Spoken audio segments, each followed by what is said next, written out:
Hola, ¿cómo estás? Muy bienvenido nuevamente a este espacio, Conversaciones de Altura, donde lo que nosotros estamos buscando es reflexionar, colaborar, intercambiar ideas, pensamientos, opiniones, teorías acerca de lo que está ocurriendo en el mundo corporativo, en el mundo directivo y también en el mundo público. ¿De qué se trata esto? Conversaciones de altura es buscar unas miradas cada vez más amplias, aprender a ver desde arriba para tener un mapa más completo acerca de las situaciones que nosotros estamos enfrentando. Porque siempre ir así como pecho a tierra, no nos damos la oportunidad de ver que hay otros horizontes, que hay otros caminos para resolver lo que nosotros estamos enfrentando. Y bueno, pues de eso se trata este espacio, de tomarnos un cafecito, de intercambiar opiniones y de aportarte alguna información que te pueda resultar de utilidad en el área que te encuentres, en el negocio que tengas, si eres emprendedor o si eres un empresario o si eres un director, un supervisor, un gerente, un empleado. Todos contamos en este campo.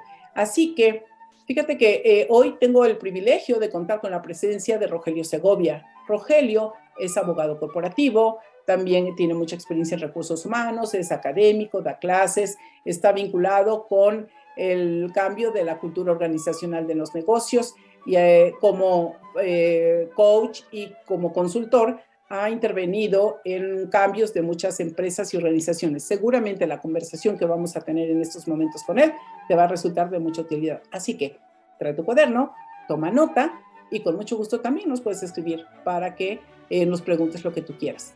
Así que bienvenidos todos. Pues bueno, mi querido Rogelio, qué gusto estar aquí contigo nuevamente ahora en mi canal y justo lo que estábamos platicando de la importancia de hacer colaboraciones, de unirnos. Creo que toda la gente de recursos humanos que habitualmente han tenido grupos para intercambio de vacantes o intercambios de capacitación o intercambio de proveedores o recomendaciones de proveedores, me parece que también nosotros como consultores, como coaches, como mentores, necesitamos tener esa visión de un trabajo colaborativo que nos permita fortalecernos, pero no tan solo eso, sino aprender y al mismo tiempo discutir temas que fortalezcan o que aporten a nuestros clientes y a las personas que no son por ahora nuestros clientes, pero que pudieran ser, que se beneficien con estos contenidos o estas reflexiones que nosotros traemos desde distintos ángulos, distintas miradas. Y en este programa de conversaciones de altura, en este espacio, justo se trata de eso. ¿Por qué decir conversaciones de altura? Es aprender a mirar desde arriba, no tan solo quedarnos con la idea de que hay que estar pecho tierra, observando los fenómenos, lo que está ocurriendo en la organización o con nuestros clientes, porque nosotros tenemos la facilidad de ver varias cosas como el observador externo que tiene otros anteojos. Sin embargo, hay ocasiones en que también nos metemos tanto que nos volvemos parte del paisaje. Así que me encanta estar aquí contigo y discutir porque traes una energía que eso lo ayuda a uno a refrescar las ideas, das toques neuronales. Así que bienvenido. Hola Josefa, ¿cómo estás? Muchas gracias. Gracias por la invitación y también gracias a todo tu público que nos va a estar acompañando el día de hoy. La verdad es que encantado de compartir contigo este espacio, estas conversaciones de altura, estas charlas. Y lo mismo digo con tu nivel de energía, entonces creo que va a salir una muy buena plática el día de hoy. Gracias por la invitación. Así que tráiganse su cafecito, agua, cerveza no porque es lunes. Yo traigo un té. Bueno, luego me mandas una tacita de esas. Claro que sí, por supuesto. Muy bien. Bueno, empecemos por ti. ¿Cuál es tu historia en recursos humanos? Pero tu historia personal primero un poquito, compártenos, porque siempre las historias nos dan un panorama o una idea de la persona con la que estamos conversando. Entonces, cuéntanos un poquito de ti, de tu historia personal y luego nos vamos a la profesional. Gracias, Josefa. Y los voy a ir mezclando. Mientras te los voy contando, voy mezclando ambas cosas. Desde la perspectiva de recursos humanos, yo soy relativamente nuevo en el ambiente. Yo tengo escasos 10, 11 años que aterricé en estos temas. Yo soy abogado. Fui abogado corporativo muchos años. Desde niño, mi pasión era ser abogado. Nunca he sabido propiamente por qué. No, mi papá no es abogado, ni tengo algún familiar cercano que sea abogado y que viera el ejemplo. Lo cierto es que no, pero yo siempre lo quiso ser. Probablemente algún programa que veía de niño, no lo sé, pero me acuerdo al menos en tercero o cuarto de primaria que yo ya tenía claro que quería ser abogado. Entonces, ese fue mi camino. Yo empiezo a estudiar la carrera de Derecho, termino y estudio una maestría en Derecho Corporativo, posteriormente me caso. En el camino tenemos dos niñas, la grande tiene 15 años, la chica tiene 10 años. Estudio una segunda maestría en administración de empresas y luego de repente yo dije, ¿sabes qué? Yo ya no quiero seguir haciendo esto. Para mí fue como un momento de transformación, de cambio. Bueno, antes de la transformación del cambio fue un momento de decisión, de inquietud y yo dije, me quiero mover, quiero hacer otras cosas. Y entonces la carrera o el camino de recursos humanos era una ruta que yo vi en aquel entonces bastante natural a lo que venía haciendo. Yo como abogado ya venía viendo algunos temas laborales, temas sindicales, temas de nómina, sobre todo en cuestión normativa. Entonces, para mí era un movimiento natural. La verdad es que son ambientes totalmente distintos con todo y que trajera cierta noción de lo que era la parte dura. Pero bueno, dije, yo quiero moverme, me moví, tuve la fortuna de poder hacerlo. Llego aquí y entonces empiezo a construirme desde la perspectiva profesional y la perspectiva académica, ya en la función de recursos humanos. Primero me certifico como coach ontológico. La verdad es que fue un tema bastante de rebote. Alguna vez tuve la oportunidad de ver una conferencia de un señor que neta, ni me llamaba la atención. Yo tenía pensado salirme de esa conferencia, por algún motivo me quedé. El señor se llama Julio Olaya. La verdad es que me enamoré tremendamente de los conceptos que él manejaba, me apasionaron. Dije, yo no sé qué sea eso que él está diciendo, pero yo quiero ser eso, lo que sea que eso signifique. Entonces, al par de años me certifico como coach ontológico en Newfield, la escuela del señor Julio Laya, y esto me empieza a abrir otras perspectivas y me empezó a meter ahí como que la inquietud de hacer cosas distintas y me voy y empiezo a estudiar un doctorado en filosofía con acentuación en estudios de la cultura. Yo le doy un giro hacia la cultura organizacional. Lo interesante fue que me he dado cuenta que muchas veces en mi vida termino siendo así como que un factor disruptivo para bien y para mal, pero bueno, en posgrado de Filosofía y Letras de la Autónoma de Nuevo León, cuando llego me dice la directora, a quien también personalmente aprecio mucho, en aquel entonces no nos conocíamos, me dice, ¿y por qué alguien que viene de una empresa? Yo tenía toda la vida trabajando para un grupo hospitalario, ya tenía como 15 años en aquel entonces, que es un empleado que no tiene experiencia académica, que no tiene experiencia docente, quiere estudiar el doctorado. Le comenté un poco cuáles eran mis inquietudes, hacia dónde me quería ir. Me dijo, pues aplica, digo, si quieres tienes que presentar un proyecto, un anteproyecto de tesis y es un comité que lo revisa y lo tienes que exponer y si te lo aceptan, pues adelante. Bueno, llegué y mi tesis va muy enfocada al tema de la cultura organizacional. Entonces sigo en el tema ya desde el ámbito académico, me empiezo a meter cada vez más en la función, pero entonces viene otro quiebre en mi vida u otro momento de decisión donde digo, yo ya no quiero estar dentro de una organización.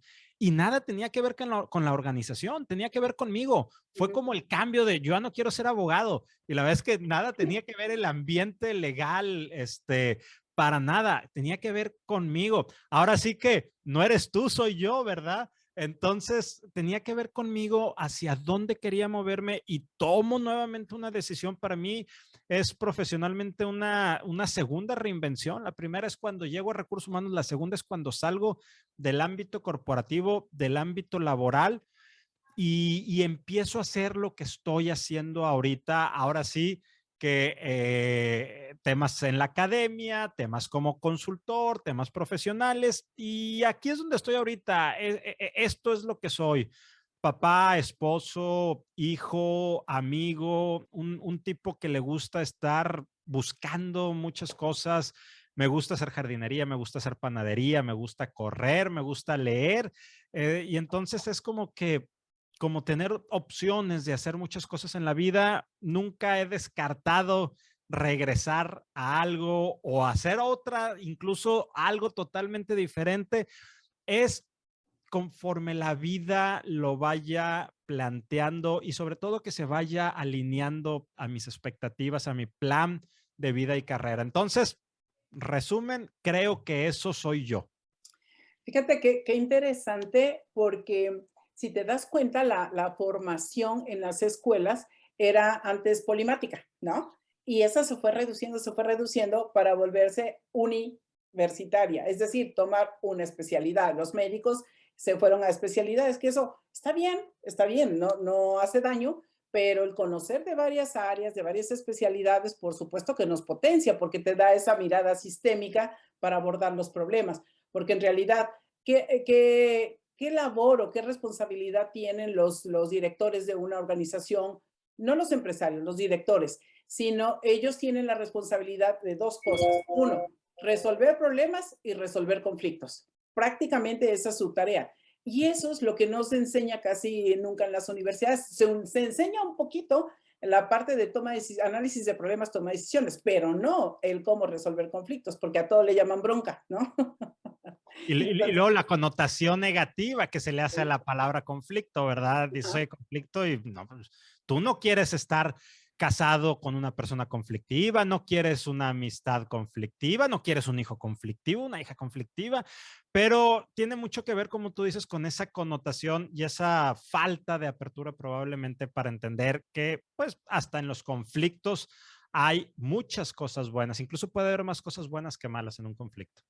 fíjate que en este periodo de mi búsqueda y rebúsqueda, yo soy muy inquieta, entonces de andar buscando qué hacer y cómo contribuir más en las organizaciones y con mis clientes y con las familias, porque yo doy coaching y doy mentoring o counseling, dependiendo de lo que se trate, o consultoría en estrategia de negocios, planeación estratégica, estrategias emergentes, o les ayudo a diseñar conversaciones. He tenido la oportunidad de trabajar con familias. Sí. Entonces, yo, por ejemplo, voy a la casa del director y en la relación que tiene con su esposa, con sus hijos y lo que están pasando, justo para ayudarles a que aprendan a conversar de una manera diferente, que eso es algo que la ontología del lenguaje nos enseña súper bien. Que le llame sesgos cognitivos o juicios, bueno, el asunto es que yo les digo, si aprenden a manejar bien afirmaciones y juicios, ya estamos del otro lado. Ya, de verdad, ya casi, casi les doy un certificado, ¿no? Pero lo que tú estás diciendo a mí se me hace súper interesante, que cómo vamos migrando de un conocimiento a otro. Y esto es porque no tenemos el abanico en las escuelas, no nos muestran muchas posibilidades para las cuales nosotros pudiéramos tener esa formación. Si vemos la formación, por ejemplo, de Leonardo da Vinci o de los grandes genios de la historia, todos han pasado por teología, por filosofía, por ética, por física, química, matemáticas. Y eso les permite ser observadores más acuciosos, más agudos, para observar los fenómenos que la mayoría de la gente no observa, ¿no? Como las dinámicas humanas, por ejemplo. Y antes de avanzar en ese camino, me gustaría que nos compartas, porque fíjate que la parte de derecho corporativo es muy conocido en las grandes empresas, pero ya cuando vemos lo que se relaciona con pymes o con emprendedores, ni bendita idea tienen del derecho corporativo. Bueno, muchas veces ni siquiera que tienen que hacer registro de marca y tal. Pero si tú pudieras recomendarle a todos esos emprendedores, los que van a iniciar o los que ya están caminando en esos emprendimientos, ¿cuáles serían las 4 o 5 cosas desde el derecho corporativo en las que debieran poner atención? Mira, yo creo que en términos genéricos, quien vaya a empezar algún tipo de proyecto debe de cuidar dos flancos que son bien importantes, el flanco legal y el tema que tiene que ver con cuestiones fiscales, contables, impositivas. Desafortunadamente vivimos en un país sobrecargado de normatividad donde es muy complejo iniciar cualquier tipo de iniciativa. Entonces sí necesitas alguien que te vaya acompañando y sobre todo que te vaya quitando chamba de más. O sea, tú te tienes que enfocar en lo que tienes que hacer, en lo que sabes hacer, deja que alguien más te ayude con las otras cosas. Te voy a dar un ejemplo, ahora sí que casa de herrero, asadón de palo. Cuando empecé con Human Leader, dije, déjame registrar la marca. Soy abogado, sé registrar marcas, es más, yo era el responsable de hacer registros de marcas en mi primer empleo antes del grupo hospitalario, que era una empresa, que es una empresa muy grande, y luego en el grupo hospitalario. Entonces dije, lo voy a empezar a hacer. La verdad es que pues, había procesos que ya ni sabía cómo se hacían, ya no me acordaba, muchas cosas habían migrado a temas digitales, entonces no es que fuera muy complejo, simplemente ya no lo dominas y estás en el día a día y se me pasó. Y para cuando me di cuenta, recibí un correo de una persona que me dice, oye, está a punto de vencer el registro que hiciste o la solicitud que hiciste y ya perdiste 6 meses, pero si no, aparte de los 6 meses, pues vas a perder la inversión. La verdad es que la inversión es muy cuantiosa, Sí. o sea, 1,500, 2,000 pesos, pero más allá es, pues no se trata de estar, me dice, yo te puedo echar la mano, a eso nos dedicamos, a apoyar pymes en hacer este tipo de trámites. Y yo me quedé pensando, pero si eso yo lo sé hacer, ¿por qué voy a pagar por lo que sé hacer, por lo que puedo hacer a final de cuentas? Y lo dije, a ver, ponte a hacer, Rogelio, lo que sabes hacer y deja que alguien más te ayude. Entonces hay cosas básicas que necesitas desde la materia laboral, si vas a tener empleados, si vas a dar servicios a un tercero, temas de marca, temas de normatividad, etcétera, que mira, más vale la pena que tengas alguien que te esté ayudando. Hay gente muy competente que se enfoca precisamente a emprendedores y pequeñas empresas, tanto desde la perspectiva contable como desde la perspectiva legal. Utilícenlo, sería mi recomendación. Y enfoca tu tiempo, que es lo que va a ser productivo el negocio, en lo que es el negocio. Claro, y en lo legal, ¿cuáles serían esos elementos en los que tienen que poner mucha atención? Porque sí, lo legal es muy amplio o lo Mira, digital, digo, es lo más conocido. primero es cómo te vas a constituir. ¿Vas a estar como persona física haciendo los servicios o te vas a constituir como persona moral, ya sea una SA, una SC? ¿Qué implica? ¿Cómo la vas a registrar? ¿Dónde la tienes que registrar? ¿Cómo se va a administrar? Temas de marca, temas laborales, porque generalmente o tienes empleados o vas a dar algún tipo de servicio que necesitas registrarte. Entonces, sería ver el tema de cómo vas a operar, es decir, como persona física necesitas un contador, como persona moral, el contador más el abogado, los registros de marca, lo que tiene que ver con materia laboral. Eso sería como el kit básico. Me imagino de lo que más o menos me acuerdo que hacía yo hace ya 12 o 13 años. Sí, fíjate que a mí me parece súper crucial lo del registro de marca y la compra del dominio, porque Sí. hay ocasiones que compramos dominios y a mí me pasó al principio que compré un montón de dominios y ya luego los fui desechando, pero eso se convierte en dinero tirado a la basura. Porque, pues, entonces compro el .com, .mx, .com, pues, todos, como si fuera yo a usarlos todos. Entonces hay que tener cuidado con eso, porque nada más gastamos tiempo, dinero y esfuerzo. Y la otra, el registro de marca es sumamente importante, por lo menos hacer la búsqueda fonética, porque pensamos, ah, el nombre se me acaba de ocurrir a mí, ¿no? Para este programa me mandaron un mensaje, me mandaron un correo, me pusieron un comentario en YouTube, me dijeron, ese nombre ya existe, lo de conversaciones de altura. Le dije, por favor, mándame tu registro de marca y yo automáticamente lo cambio, no tengo ningún problema. Y me dice, ay, así como que, pues sí, digo, tampoco yo tengo el registro de marca, pero Conversaciones de Altura no es una marca, sino es un programa, punto. Pero a veces cuando no sabemos nada de eso, pues nos ven la cara y entonces yo lo cambiaría porque ya me dio miedo y va a pasar porque no sabemos de eso, ¿no? Sí. Bueno, Human Leader que estamos viendo por acá, sí terminó siendo ya es una marca registrada. ¿Y qué significa Think Talent? ¿Qué hacen ustedes? A ver. Think Talent es la consultora de recursos humanos donde me integré saliendo del ecosistema corporativo y somos una consultora que básicamente proveemos 3 servicios: coaching ejecutivo, soluciones formativas y consultoría en temas de recursos humanos. ¿Qué no hacemos? Nada de reclutamiento y selección y nada que tenga que ver con nóminas y compensaciones. Todo lo demás está dentro de los servicios que proporcionamos. Ah, muy bien, porque está bonito el nombre, Think Talent. También es marca registrada, ¿eh? Pero tú te asociaste con ellos y es una marca internacional o es una marca mexicana. Es una marca mexicana, es una iniciativa que mi esposa inició hace 4 años. Ujú. Ya ahorita es una consultora boutique donde hasta antes de que yo me integrara ya eran 7 personas, ya me integro yo de manera formal y bueno, estamos muy enfocados en pymes Ujú. precisamente y en empresas medianas. Ok. Eh, Empresas medianas, siempre hemos tenido esa discusión o conversación de qué es empresa mediana. Si le preguntas a la INEGI qué es una empresa mediana, te dice que de 10 a 15 colaboradores. Nosotros nos referimos a empresas entre 2,000 y 5,000 colaboradores y obviamente todas las pymes, ¿verdad? Pero ahí es donde está el segmento donde hemos estado colaborando mucho con organizaciones que traen necesidades muy específicas y bueno, nosotros tenemos esa capacidad porque aparte todos los consultores hemos tenido posiciones directivas en empresas y hemos trabajado en empresas, es decir, no somos consultores académicos o consultores by the book, Ujú. tenemos experiencia profesional en lo que implica hacer las cosas, entonces bueno, ese es un valor agregado y en empresas que son transnacionales, ¿verdad? Entonces, Yo no, eso es yo no le parte de lo que pondría hacemos. como valor agregado, es un valor fundamental, porque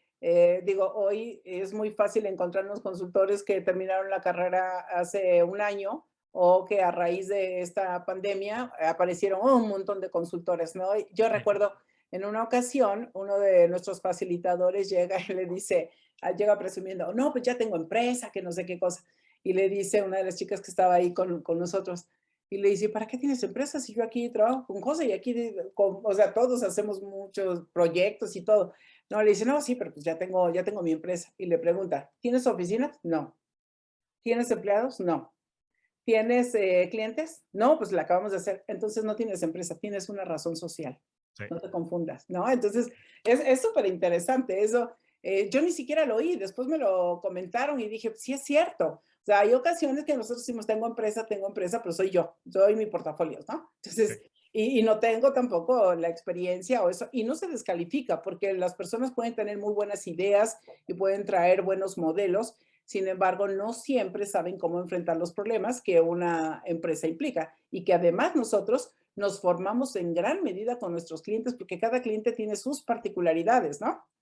Y más en el tipo de servicios que nosotros damos, la experiencia y el conocer los ecosistemas donde se van a desarrollar e implementar este tipo de iniciativas es relevante, ¿verdad? Es la diferencia entre que sea una buena idea o que sea un proyecto exitoso.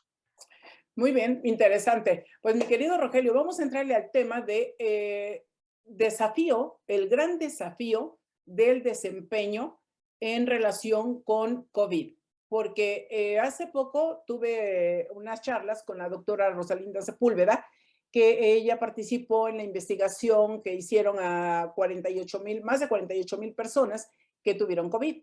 Y ellas fueron las que plantearon varias doctoras y doctores que plantearon esto de la enfermedad posterior a COVID, que se quedaba como síntomas, secuelas, etcétera. ¿Cómo se llamaba? Hoy ya está declarada como inflamación sistémica post-COVID. Entonces, una cosa es que yo haya tenido COVID y que estoy en mi casa, pero estoy trabajando desde mi casa. Y otra es que yo ya vaya a la empresa, que vaya a la organización y que me van a estar pasando cosas. A veces yo ni siquiera lo sé o recursos humanos no lo sabe o el director no sabe que de estos padecimientos o de estos síntomas post-COVID. ¿Qué es lo que tú estás observando? ¿Cuál es el gran desafío? ¿Qué observas y cuál es el gran desafío que hoy recursos humanos, con quién se tiene que aliar? ¿Qué es lo que tiene que hacer para evitar o para prevenir el bajo desempeño o el impacto, el ausentismo o absentismo, como le quieran llamar, que puede ocurrir a causa de esto? ¿Qué se está haciendo de lo que tú conoces? Fíjate, Josefa, qué interesante que lo estés poniendo en la conversación y que lo estés trayendo al nivel de conciencia.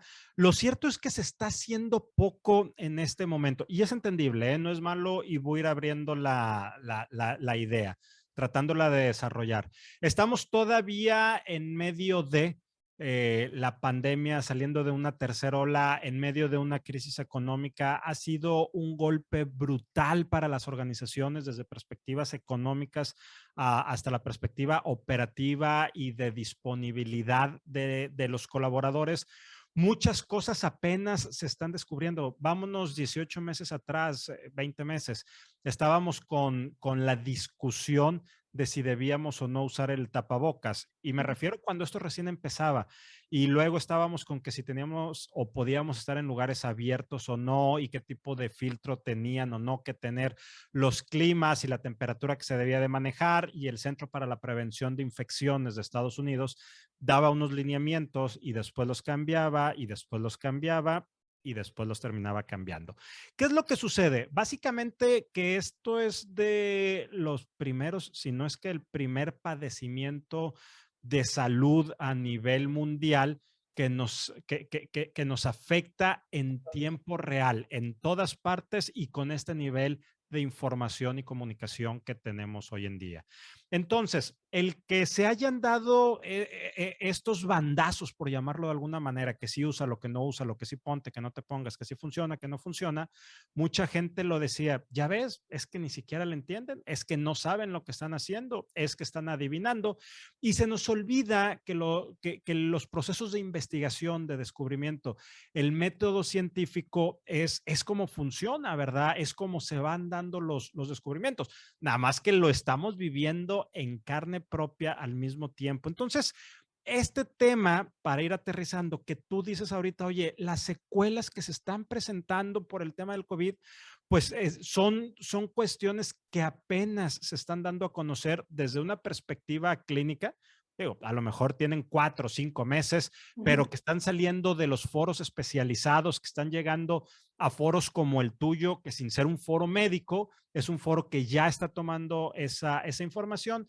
Entonces, apenas nos estamos dando cuenta como organizaciones, como recursos humanos, de esto que está sucediendo. Y aquí hago una pausa. El que nos estemos apenas dando cuenta no nos exime de hacernos cargo de lo que está pasando. ¿Por qué? Porque mira, es un tema, vamos a ponerlo, a simplificarlo con el riesgo que ello implica. Estamos hablando de un tema de salud y estamos hablando de una consecuencia a raíz de una enfermedad. That's it. Ponle COVID y ponle que duran 2 meses, 6 meses, 8 meses y que tienen varias cosas. Las organizaciones deberíamos de tener los mecanismos para hacernos cargo de eso. Llámese COVID o no se llame COVID. O sea, por eso existe lo que hace muchos años le llamábamos medicina de trabajo y comisión mixta de seguridad e higiene, y que luego fue cambiando a salud laboral y que luego se fue cambiando y adecuando con la norma 035, que tiene mucho que ver, sí, los factores psicosociales, pero también hay normas que van aterrizando ya en temas de salud puntualmente. Entonces, por eso la misma Ley Federal del Trabajo nos dice que las organizaciones deben de tener un centro médico o un consultorio médico, no un centro médico, un consultorio médico dependiendo del número de colaboradores, y si son menos debes de tener algunas cosas. Y está el tema, lo que conocíamos como salud en el trabajo, del seguimiento que tú le vas dando. Es decir, quizá la única diferencia es que ahora lo estamos viendo de manera más intensa y masiva en muchos más colaboradores, estas secuelas, pero la organización debería de estar preparada para enfrentar esto, porque si no puedes enfrentar esto, hay muchas cosas más que no vas a saber enfrentar y que no vas a saber cómo tratar y cómo darle seguimiento. Antes de la Y ni pandemia. siquiera de dónde vienen, ¿no? Y lo vas a Exacto. tipificar como que es actitud, que el trabajador no quiere, o que el empleado quién sabe qué, etcétera, ¿no? Exacto. Antes de la pandemia estábamos hablando del burnout, del cansancio, y el cansancio en extremo, lo que realmente es el burnout, produce secuelas físicas, produce secuelas de salud que pueden ser graves, y que también va desde la falta de atención, que va desde la falta de concentración, hasta cosas que pueden ser mucho más intensas y peligrosas, ¿verdad? Problemas cardíacos, accidentes cerebrovasculares, Claro. etcétera. Ujú. Otro tipo de cuestiones que evidentemente no me voy a meter porque no domino el tema clínico, pero ya como recursos humanos teníamos que tener esa habilidad y esa constancia y esa habilidad o Esa ese mirada, ¿no? forma, Esa sí, observación. ese observador de cómo darnos cuenta. Luego tú me dices, bueno, recursos humanos y el jefe. Lo que pasa es que el jefe, en términos generales, el líder de gente, no está acostumbrado a gestionar gente. o se está acostumbrado, no sé a qué, pero cuando, oye, es que hay que gestionar a tu equipo, no, esos recursos humanos. Oye, tienes que desarrollar a tu equipo. No, no, no, no, yo no, esos recursos humanos. Oye, no, entonces tampoco se ha dado mucho ese tema. ¿Qué es lo que puede suceder? Que organizaciones que no estén preparadas, organizaciones que no estén siendo conscientes u organizaciones que no tengan esa velocidad para adaptarse, uno, van a sufrir la organización y dos, y peor aún, van a hacer sufrir a sus colaboradores con estos temas, porque sí, como tú bien lo dices, son secuelas que en algunos casos pueden ser importantes. No, y peor todavía, o sea, ponen en riesgo clientes y ponen en riesgo negocio, porque al final ahí se va a ver reflejado. Yo tengo una frase que la uso frecuentemente, que les digo, el bienestar es rentable, de verdad. O sea, hay que Totalmente. invertirle, porque Totalmente. fíjate, ahorita con lo que tú estabas comentando, estaba el consultorio en empresas más o menos grandes que ponen el consultorio, pero con un enfoque muy operativo. Ah, pues que tiene fiebre, pues que vaya al médico, que tiene esto, que se cortó, que tuvo un accidente laboral, que vaya al médico, ¿no? O que el médico venga o que la enfermera, porque a veces ni hay médico, nada más está una enfermera. Entonces, eh, si lo tenía seguridad de higiene, ¿cuánto se comunicaba o cuánto se comunica seguridad de higiene? Porque es seguridad, higiene y medio ambiente, ahora, ¿no? O seguridad, higiene y sustentabilidad, como le queramos llamar, pero qué tanto se comunican entre ellos y cómo desarrollar una estrategia que sea una estrategia sistémica para beneficio de todos, para cuidar la sostenibilidad del negocio y la sustentabilidad del mismo, ¿no? Entonces, si no se enteran, está bien, el jefe siempre le ha echado la culpa a recursos humanos o la carga o la responsabilidad, si es de reclutamiento, dame de baja porque no funciona conmigo y no se dan cuenta que tienen incompatibilidades. Entonces, porque no saben nada de comportamiento humano. Recuerdo un director que me dijo un día, oye, Josefa, fíjate que yo hice una maestría en desarrollo humano, el ingeniero de una planta. Dice, y un día vino una persona que había faltado 3 días y le dije, pues, prácticamente ya estás dada de baja, ¿no? Y le dijo, está bien, si me quiere dar de baja, discúlpeme que no le pude avisar, me fui al pueblo, mi mamá se puso muy mal y falleció. Y él se quedó mudo. Y me dice, Josefa, ¿cómo se maneja eso? Y dice, no supe qué contestarle, te lo juro, porque además me sentí muy incómodo de que yo ya estaba en la posición de darla de baja, cuando ni siquiera me preocupé por preguntarle qué había pasado, porque no si era una persona que tenía muy buen desempeño. Y dice, entonces dice, ¿qué se hace en esos casos? Le dije, ir a reclamar a la universidad que te devuelvan tu lana, porque, oye, ¿cómo es posible que vas a tomar una maestría en desarrollo humano y te fuiste a aprender teorías, pero no te fuiste a aprender cómo manejar esto en la práctica, ¿no? Sí. Sí, Ujú. definitivamente. Y creo que lo primero, uno de los principales problemas que tenemos es, y ya lo habíamos platicado tú y yo, es que no escuchamos, no nos damos ni siquiera la oportunidad de entender a las otras personas, de tratarlas de escuchar. Me queda claro que este líder ya tuviera la decisión tomada, pero eso es en su mente. O sea, Ujú. es como cuando se te pierde uno de los hijos. Primero estás bien preocupado, pero aparte quieres que aparezca para o como cuando se caen por andar de pingos o pingas. Te caes, te va a doler, pero más te va a doler el regaño que te voy a dar, ¿verdad? Es Entonces, cierto. está bien que somos humanos, a final de cuentas, que lo traigas. Si no lo puedes evitar, bueno, lo traes aquí. Pero antes de verbalizarlo, de expresarlo, date la real y genuina oportunidad de escuchar a la otra persona que, oye, ¿qué pasó? O sea, cuéntame qué fue lo que pasó. Ah, es que me fui a una borrachera. Maestro, pues, ¿qué hacemos? Es más, primero, ¿y qué te estás imaginando que va a pasar o que sucedió, verdad? Y si ya, de repente también tenemos nuestros 2 minutos o 20 segundos o lo que sea el día y ya te fuiste con las 4, bueno, en ese caso ya te dijo esta persona lo que había sucedido, discúlpame, o sea, y pedir o pedir, ofrecer o como se diga cuando tú se la vas a dar a otra persona, Disculparse. una real disculpa por irme como el borras. ¿Sabes qué? Me fui como el borras y no lo pensé, no te escuché. Ahora sí, ahí hay un pequeño conflicto que probablemente se fue a su sombra. vamos a reconstruir nuestra relación. Si queremos hacerlo, se puede hacer, sobre todo después de tanto tiempo. O sea, tampoco somos autómatas para nunca equivocarnos y siempre estar diciendo las cosas bonitas y que los demás quieran escuchar. Qué padre que nos equivoquemos, pero todavía es más padre que podamos, que nos demos cuenta y que podamos corregir. Claro, y fíjate que es sumamente importante que nosotros tomemos hoy en cuenta todos estos síntomas que, como tú bien dices, ya los traíamos muy en la mira con lo de burnout, pero eso parece lejano, así como el COVID, parecía tan lejano porque estaba en China, ¿no? Y parecía que no nos iba a tocar. Y hoy sabemos que lo que ocurre en un lugar, bueno, parece que pues, se conecta por medios digitales y nos llega de casi en tiempo real. Sí.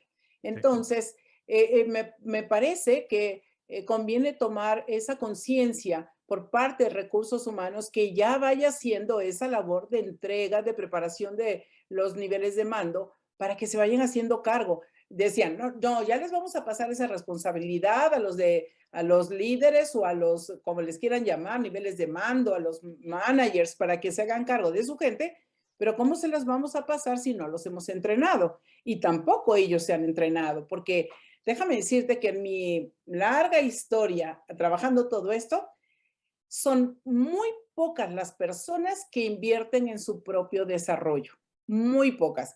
Cuando yo le digo, a ver, ¿en qué te has entrenado? A los directores que siempre les pregunto, a ver, ¿en qué se han entrenado? Pues que cursé una maestría, ¿quién te la pagó? No, pues la empresa. ¿Y tú, en qué has invertido? ¿Qué te has pagado?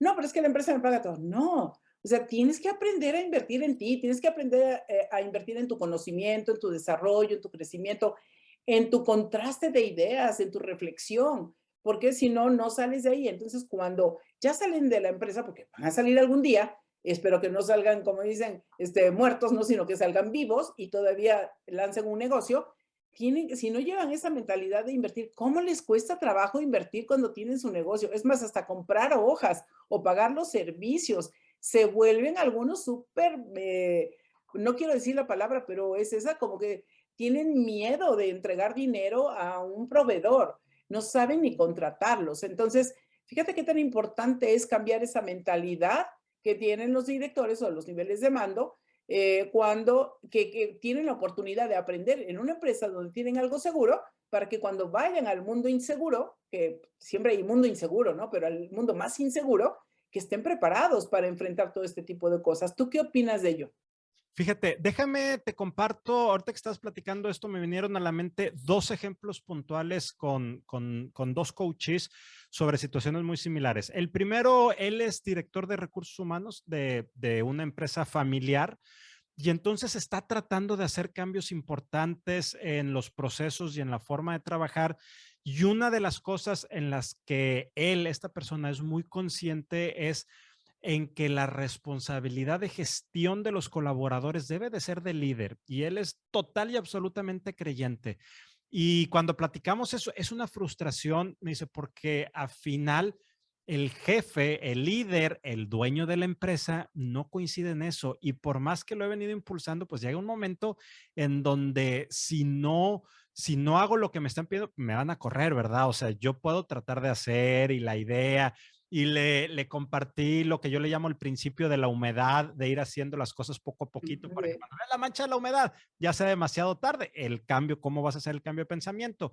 Y lo ha logrado hacer con ciertos líderes que él ha venido reclutando, porque aparte él, digamos, esta persona de manera pues ahora sí que por sus propias pistolas empezó a definir unas competencias organizacionales, unas competencias que debían de tener la gente de nuevo ingreso, que es este tipo de comportamientos que estamos diciendo, ¿verdad? Entonces, ellos les es muy natural hacer eso con sus equipos, pero no ha podido avanzar porque muchas veces sí recursos humanos le cuesta trabajo, pero cuando pasamos y ya no es recursos humanos y es a nivel alta dirección, también necesitamos que la alta dirección, que los directores generales, que son muchas veces los dueños de la empresa, cambien esa forma de pensar. Yo me acuerdo un líder que me decía, Rogelio, necesito que me ayudes a cambiar mi forma de pensar. Yo ya estoy grande. Y yo decía, pero eres 10 años más grande que yo y a mí no se me hace mucho, pero está bien, tú defínete como grande, yo me defino como jovenazo, tú defínete como grande. Dice, ya estoy grande y me cuesta trabajo.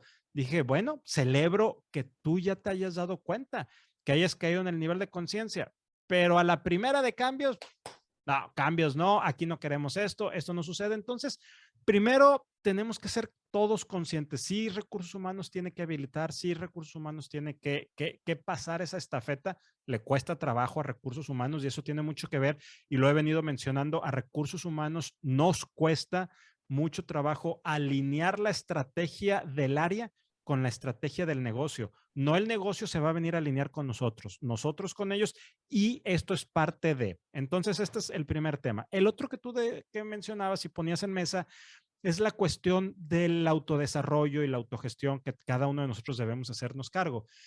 Me pasó con una persona, esta persona tiene 58 años aproximadamente, 58 años, y en su organización están haciendo una transformación total, total, total, y entonces su posición está en riesgo.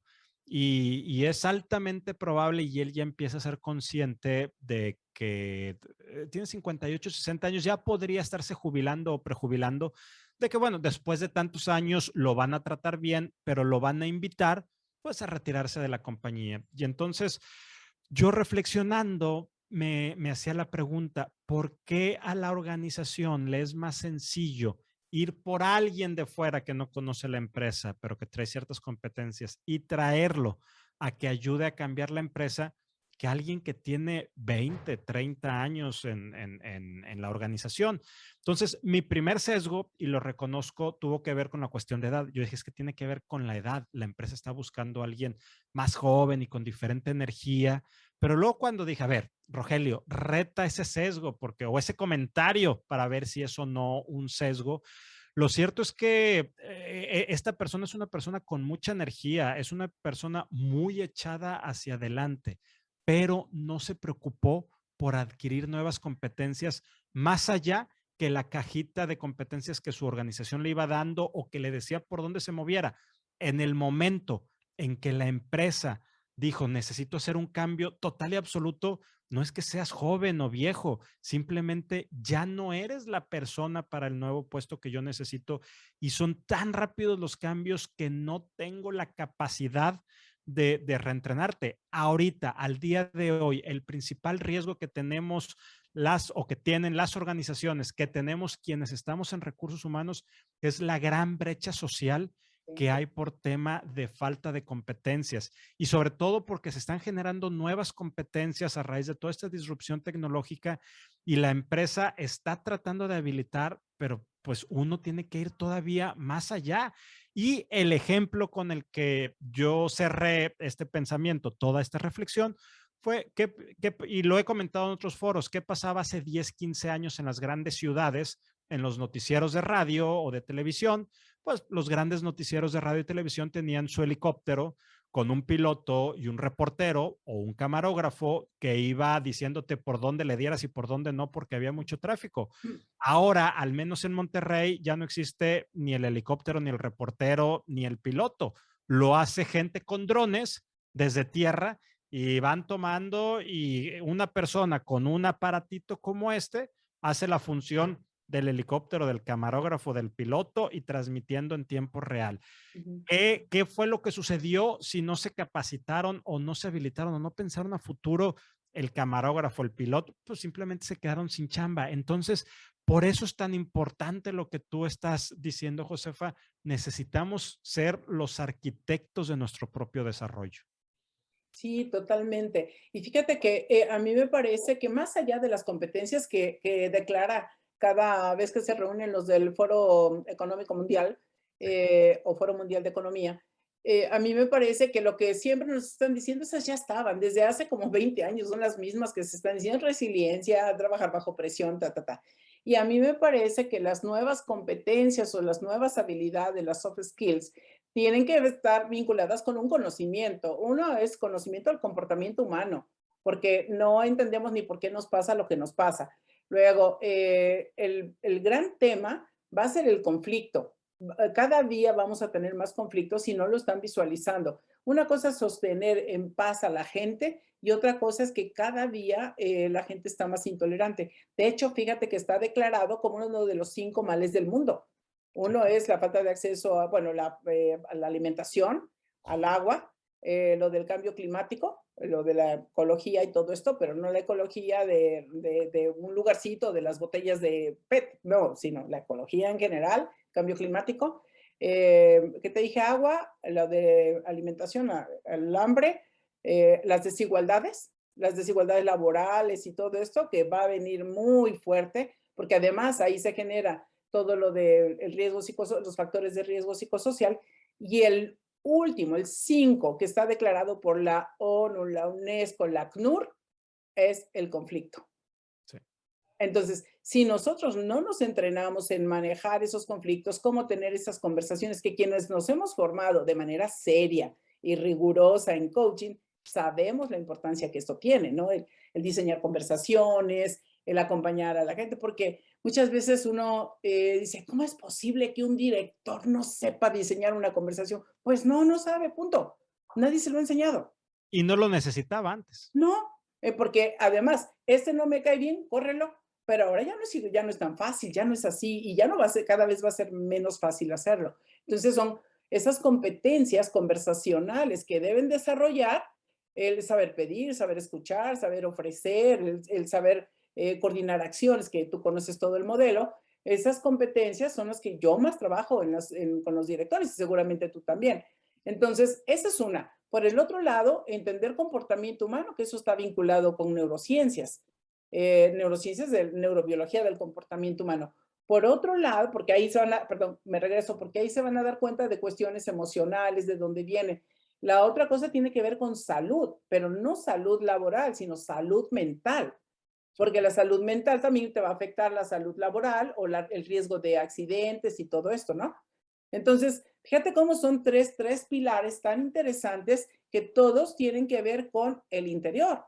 Un director, un líder que no se entrena en eso, pues está como que destinado a cometer muchísimos errores. Y retomando el tema de los impactos de COVID, yo creo que es muy urgente que revisen las secuelas, que Recursos Humanos haga un plan con el área de seguridad, con todos los involucrados que se pueda, para enterar a los directores, a los gerentes, a los supervisores, a todos los que tienen nivel de mando y a toda la gente enterarla acerca de las secuelas post-COVID. Si tú estuvieras en el área de recursos humanos o asesorando a tu gente, ¿cuál sería la estrategia que tú propondrías para ir cerrando ya este espacio? ¿Cuál sería la estrategia que tú propondrías? ¿Cómo le harías para que vayan tomando esa conciencia que ya es urgente? Mira, básicamente, y creo que es bastante sencillo, y no es que me guste simplificar las cosas, pero no necesitamos inventar el hilo negro, ni necesitamos hacer las grandes inversiones. Definitivamente no es gratis, pero tampoco es algo imposible para una organización. Si tú realmente tienes tu consultorio médico dentro de la organización, más un apoyo con psicólogo, para las personas, ahí te estás encargando mucho del tema salud física y salud emocional. Entonces, necesitas que realmente sean socios de la organización y que la organización vea con buenos ojos que una persona pueda ir o con el psicólogo que tenemos en la oficina o con el médico, ¿verdad? Porque otra vez va con el médico. Mira, ya siempre le duele algo. Mira, ya. Entonces, aparte, empezamos a crear nuevamente esas conversaciones que afectan mucho. Segundo, se tiene que dar ese cambio, pero tiene que ser impulsado por la alta dirección. Recursos humanos no lo va a poder hacer solo, donde los líderes realmente se preocupen por su gente. Cosa bien sencilla. Las famosísimas revisiones verticales o revisiones de medio término. Si nosotros estamos haciéndolo de manera sistémica cada 3 o 4 meses, según lo tengamos, o que nosotros de manera personal decidamos tener una reunión 1 a 1 con nuestros colaboradores una vez cada 3 meses, vamos a empezar a crear lazos de confianza, de honestidad y de comunicación, donde yo me puedo ir dando cuenta qué está pasando, qué es lo que a mi colaborador le está afectando, le está preocupando, si hay secuelas, si veo cambios, sin ser un experto, que pudieran ser para mí más o menos perceptibles, y esto apoyado con los planes e iniciativas que pueda traer recursos humanos de la mano del médico y del psicólogo, creo que empezamos a cerrar ese círculo y empezamos a dar ese apoyo, lo que le llamamos bienestar, a final de cuentas, de manera sistémica a nuestros colaboradores. Recursos humanos, hay cualquier cantidad de herramientas tecnológicas que no son caras, que nos ayudan a sistematizar todo esto, a saber cómo llevarlo, y apoyándonos de los expertos y cambiando esa forma de trabajar y que el líder asuma su chamba, esto puede llegar a buen puerto. El problema es que si te falta alguna de estas patas de la mesa, va a ser una mesa que se te va a caer. O sea, puedes tener todo muy bien, pero si tus líderes son los famosísimos pequeños tiranos, no va a servir de nada. Si el líder es bondadoso y lo quiere hacer, pero el de recursos humanos no le da las herramientas, no lo habilita, o el director general está pensando en otra cosa, tampoco va a suceder. Es más, si el mismo colaborador, porque esto es bidireccional, no pone de su parte y no también se hace cargo de lo que le corresponde también desde el aspecto de salud, esto no va a funcionar. Entonces, tiene mucho que ver, y regresamos siempre terminamos en lo básico: ampliar la escucha, utilizar mucho las conversaciones para saber qué es lo que está pasando y habilitar o tener las herramientas hacia la organización. Y ahorita existen, y ya con esto cierro, cualquier cantidad de herramientas disponibles de bajo costo que te ayuda a llevar control de todo esto. Eso me parece súper importante porque, por un lado, necesitamos saber cuántos han tenido COVID, la data, ¿no? Hace falta para poder proyectar algunas estrategias preventivas o correctivas que se hagan falta y diseñar la más adecuada según sea. Y la Fíjate, otra es, déjame nomás te digo una cosa que me acabo de acordar y va con lo que tú estás diciendo de la data. Pregunta capciosa: ¿las empresas hacen una semana de la salud? ¿Mandan a sus colaboradores a check-up? ¿Tienen realmente un control para saber los cambios? Ahí lo dijiste, está parte de la data. Perdón, ya. Échale. no, pero además no lo hacen con todos los trabajadores, lo hacen con los niveles directivos. Entonces, aquí es con todos, porque una persona que esté fallando te va a afectar. Por eso es que creo que la data de todos los cuántos son, cuáles son sus tendencias, etcétera, qué síntomas están teniendo, creo eso va a abonar o va a contribuir al conocimiento, al estado del arte de las consecuencias COVID, ¿no? En las organizaciones. Y la otra, vincularlo con lo que tú decías, la evaluación del desempeño, que el mismo jefe inmediato sea capaz de distinguir que ha cambiado su manera de reaccionar o en su desempeño de hacer las cosas, pero no que lo critique o que lo descalifique, sino vamos a investigar por qué está teniendo eso, a qué se debe. Porque el burnout, no crean que desapareció, se incrementó con el trabajo remoto, con el trabajo en casa. Entonces, me parece que ese es un camino. Yo creo que en algún otro momento vamos a hacer otra. Rogelio, te invito para que Claro. hablemos como creando ya un paraguas o un modelo que podamos ofrecer para decir, mira, paso 1, paso 2, paso 3, paso 4, y vamos a obtener algunos datos de nuestros clientes. ¿Qué te parece? Me encanta la idea y creo que de lo que se trata es de construir para beneficio de quienes impactamos. Pues bueno, me encantaría seguir platicando contigo, pero también tienes cosas que hacer y vamos a seguir con la vida, pero vamos a tener más charlas y recuerden que estas son conversaciones de altura donde nosotros podemos mirar desde otro ángulo más amplio, más sistémico, más completo, aquello que no nos es fácil mirarlo pecho tierra. Entonces, estas conversaciones me encantan porque lo que pretendemos es que nosotros mismos reflexionemos, porque Rogelio trae unas ideas y yo traigo otras, pero, hoy me apareció el pero. Y no es suficiente, necesitamos reflexionar más para compartir y para mover las neuronas que piensen distinto. Tenemos que hacernos cargo y esta es una manera de hacerlo y con eso contribuimos con todos ustedes. Mi querido Rogelio, muchísimas gracias de verdad por esta súper conversación así tan energética. Muchas gracias a ti, Josefa, y ya sabes, estoy a tus órdenes cuando quieras. Yo encantado de acompañarte en estos espacios. Claro que sí, muchas gracias, que la pasen muy, muy bien todos. Hasta luego. Bye.